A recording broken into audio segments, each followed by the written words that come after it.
Taylor Fritz is now one of the best grass court players on the ATP Tour. Fritz won 2 grass court titles coming into Wimbledon this year at ATP 250 tournaments in Stuttgart and Eastbourne. The American has been able to bring this form into the grass court major, with Fritz reaching his first Wimbledon semi-final. Although Fritz is now beating most players on grass, there was once a time that he lost to a wild card, who has now announced his retirement. Tim van Rijthoven announces his retirement from professional tennis. The 2022 grass court summer saw the rise of Dutch player Tim van Rijthoven, who had never won a main ATP Tour match before. At 25 years old, van Rijthoven, who was ranked at world number 205 at the time, arrived at his home grass court tournament in Hertogenbosch after receiving a wild card. He would win his first ATP Tour match against Matthew Ebden before shocking the likes of Fritz, Hugo Gaston,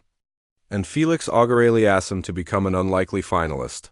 Van Rijthoven would complete his dream week by beating Daniil Medvedev to become the first Dutch male winner of the Libema Open in 19 years. After winning his first ever title, van Rijthoven was rewarded with a wild card for Wimbledon and took advantage of it by reaching the 4th round in his first main draw appearance in a Grand Slam.